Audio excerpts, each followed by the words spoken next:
మన జీవితంలో ఎప్పుడో ఒకప్పుడు మనందరికీ కొన్ని ప్రశ్నలెదురవుతాయి. అసలు మనం ఎక్కడ్నుంచొచ్చాం? మన ఉనికికి అర్థమేంటి? ఈ రోజు మనం ఈ పెద్ద ప్రశ్నలకు సైంటిఫిక్గా సమాధానం చెప్పే ప్రయత్నం చేసిన ఒక అద్భుతమైన సిద్ధాంతం గురించి తెలుసుకోబోతున్నాం. ఇది మామూలు ప్రశ్న కాదు.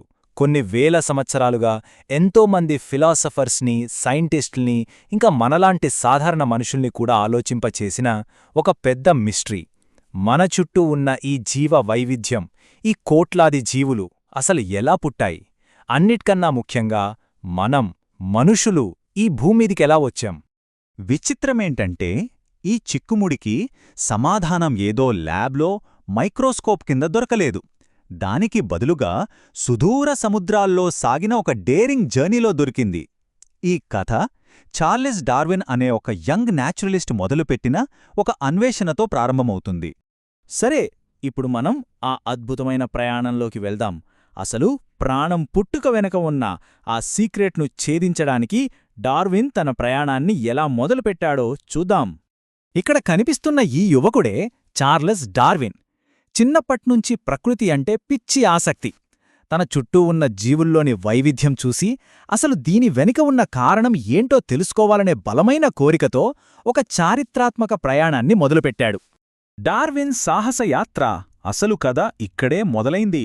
ఈ ప్రయాణమే ప్రపంచాన్ని మనం చూసే విధానాన్ని కంప్లీట్గా మార్చేసింది. మరి ఆ జర్నీలో అసలేం జరిగిందో ఇప్పుడు చూద్దాం. 1831లో డార్విన్ హెచ్ఎంఎస్ బీగల్ అనే షిప్లో 5 ఏళ్ల సుదీర్ఘ ప్రపంచయాత్రకు బయల్దేరాడు. ఈ ప్రయాణంలో గాలాపాగోస్ ద్వీవుల్లో ఆయన చూసిన విషయాలు జీవశాస్త్ర గతిని మార్చేశాయి. అక్కడ ప్రతి దీవిలోనూ ఫించ్ పక్షుల ముక్కులు, తాబేళ్ల పెంకుల ఆకారాలు కొంచెం డిఫరెంట్గా ఉండటం గమనించాడు. ఆయన మదిలో ఒకే ప్రశ్న మెదిలింది.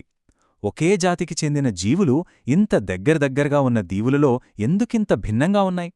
ఆ చిన్న ప్రశ్నే ఒక పెద్ద సిద్ధాంతానికి పునాది వేసింది. ఆ ప్రశ్నకు సమాధానంగా డార్విన్కు మెరుపులా ఒక ఆలోచన తట్టింది. అదే ప్రకృతి వరణం లేదా న్యాచురల్ సెలక్షన్.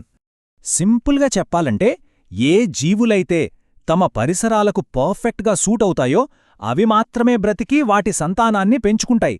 వాటికున్న ఆ మంచి లక్షణాలను నెక్స్ట్ జనరేషన్కి పాస్ చేస్తాయి. ఇది ఒక రోజులోనో 2 రోజుల్లోనో జరిగేది కాదు. లక్షల సంవత్సరాలుగా నెమ్మదిగా కొనసాగుతున్న ఒక నిరంతర ప్రక్రియ. దీన్నే మనం చాలా పాపులర్గా సర్వైవల్ ఆఫ్ ద ఫిట్టెస్ట్ అని పిలుస్తాం. కానీ ఇక్కడ ఫిట్టెస్ట్ అంటే బలంగా ఉన్నవాళ్లనో తెలివైన వాళ్లనో కాదు. మారుతున్న పరిస్థితులకు ఎవరు త్వరగా అలవాటు పడగలరో వాళ్లే అసలైన ఫిట్టెస్ట్. ఇది ప్రకృతి పెట్టే ఒక పెద్ద పరీక్ష లాంటిది. దీన్నే ఇంకా ఈజీగా అర్థం చేసుకోవడానికి ఒక మంచి ఉదాహరణ చూద్దాం. జిరాఫిల్ కథ. ఒకప్పుడు జిరాఫిల గుంపులో కొన్నిటికి పొడవాటి మెడ, కొన్నిటికి పొట్టి మెడ ఉండేవి. ఎత్తైన చెట్లమీద ఆకులు తినడానికి కాంపిటీషన్ పెరిగినప్పుడు ఏమైంది? పొడవాటి మెడ ఉన్న జిరాఫిలకి ఈజీగా ఫుడ్ దొరికింది. అవి బాగా బ్రతికాయి. పొట్టిమెడ ఉన్నవాటికి ఆహారం దొరకలేదు. సో పొడవాటి మెడ ఉన్నవి వాటి నెక్స్ట్ జనరేషన్ కూడా అదే లక్షణాన్నిచ్చాయి. అలా కొన్ని వేల సంవత్సరాల తర్వాత పొట్టిమెడ ఉన్నవి మెల్లగా అంతరించిపోయి పొడవాటి మెడ ఉన్న జిరాఫీలు మాత్రమే మిగిలాయి. సరే, ఇదంతా బానే ఉంది. మరి మన సంగతేంటి? మనుషుల కథకు ఈ సిద్ధాంతం ఎలా వర్తిస్తుంది? మన మూలాల గురించి డార్విన్ సిద్ధాంతం ఏం చెబుతోంది? కోతి నుండి మనిషి పుట్టాడా? బహుశా పరిణామ సిద్ధాంతం గురించి అందరూ అడిగే, ఇంకా తప్పుగా అర్థం చేసుకునే ప్రశ్న ఇదే. మరి దీని వెనుక ఉన్న అసలు నిజమేంటో చూద్దాం. అసలు వాస్తవం ఏంటంటే, మనిషి ఇప్పుడు మనం చూస్తున్న కోతుల నుండి పుట్టలేదు. దీన్ని ఒక ఫ్యామిలీ ట్రీలాగా ఊహించుకోండి. కొన్ని లక్షల సంవత్సరాల క్రితం మనుషులకు ఇంకా ఇప్పుడున్న ఏప్స్కి, అంటే చింపాంజీలు, గొరిల్లాలు లాంటి వాటికి ఒకే ఉమ్మడి పూర్వీకులు ఉన్నారు. కాలం గడిచే కొద్దీ ఆ పూర్వీకుల నుండి వచ్చిన సంతానం 2 వేర్వేరు బ్రాంచెస్గా విడిపోయింది. ఒక బ్రాంచ్ నుండి మనుషులు, మరో బ్రాంచ్ నుండి ఏప్స్ పరిణామం చెందాయి. అంతేగాని ఒకటి ఇంకోదాని నుండి రాలేదు.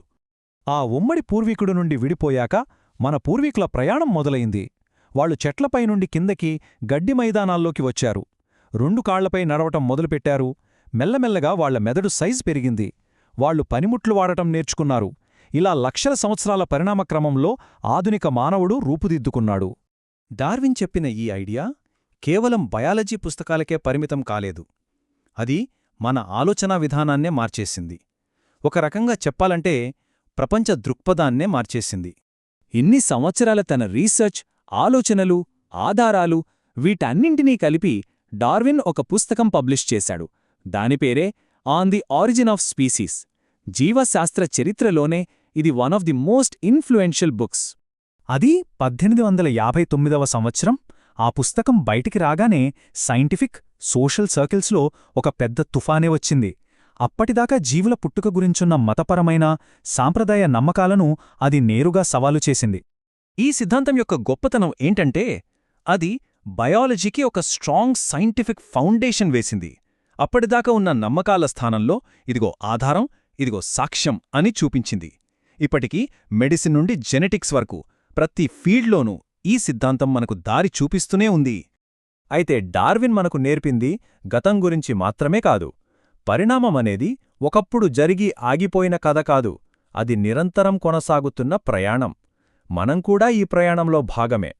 మరి ఈ పరిణామ క్రమంలో భవిష్యత్తులో మానవజాతి ఎలా మారబోతోంది? ఈ ప్రశ్నతోనే ఈరోజు ముగిద్దాం. ఆలోచించండి.